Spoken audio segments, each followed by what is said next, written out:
ang ating connector, PL jack, mono. May gagawin nating stereo kabilaan para maging stereo yung dalawang mono. Dalawang channel natin gagamitin, channel 7 and 8.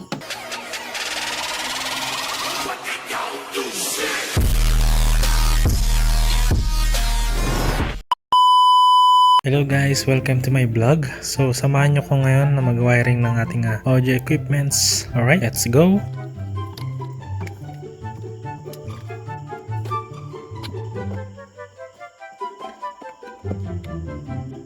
Sir, next natin yung ating base. Nakaparallel na po itong wirings natin from equalizer.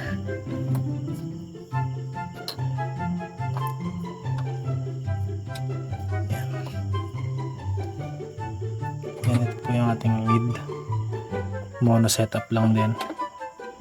Nakaparallel po yung ating amplifier. Sa channel 2 po siya sinaksak dahil andito po yung kanyang parallel. Yung karamihan ng ibang amplifiers ay nasa channel 1 po kanyang parallel setup.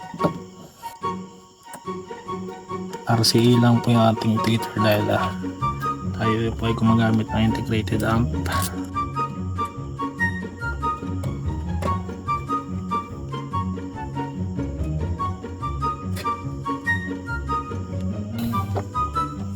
Natin mga power plugs natin sa mixer.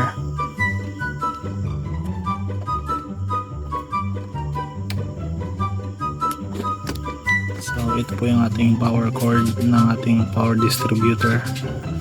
Ito po yung papunta sa outlet guys, papunta sa AVR. Ito po yung papunta sa AVR. So ito naman po yung from concert K6 for sub na plug direct natin sa AVR. Ito naman ay from Nexus mid power amplifier, lagyan natin sa AVR.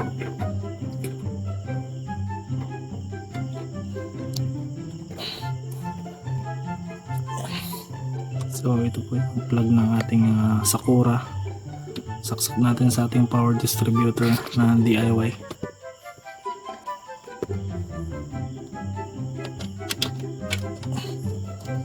Ayan. Ayan po yung setup natin, yung likod natin. Ayan.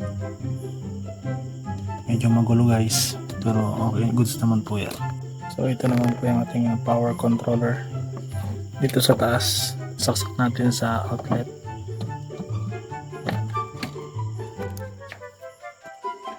So insert natin yung mga speak on for speakers. Ito yung ating sub para sa ating concert K6. Isa.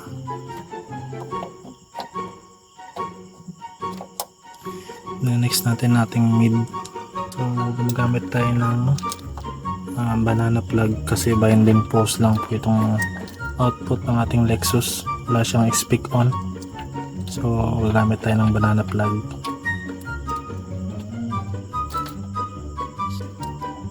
Ayan.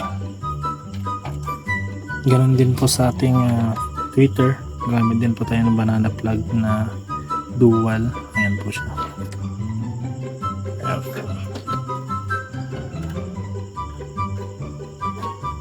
So, tapos na po ang ating wiring ng speakers.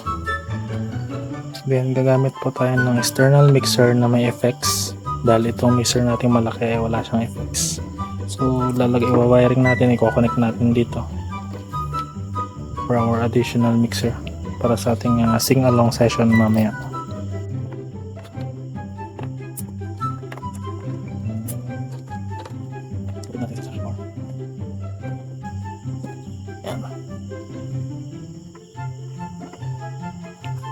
So ito yung plug ng ating maliit na mixer. Lagyan natin sa ating power distributor.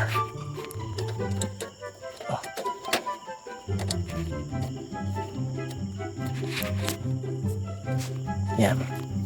Naka-splitter na tayo dahil kulang na po tayo sa ating outlet. So ngayon naman guys ay may magwa-wiring tayo ng ating XLR para sa ating wireless mic.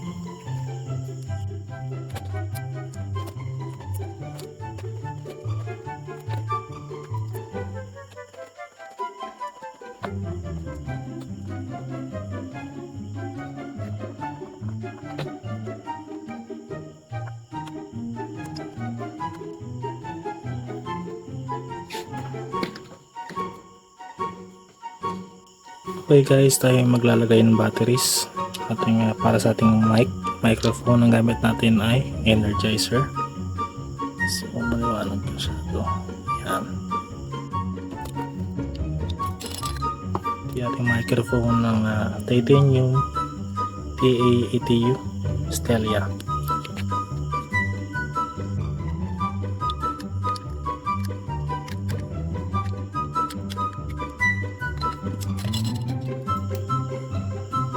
Na siya guys.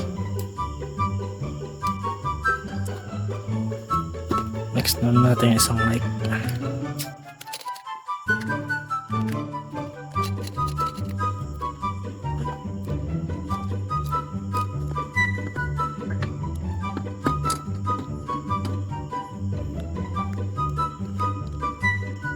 So maglalagay pa pala tayo ng isang connector for laptops.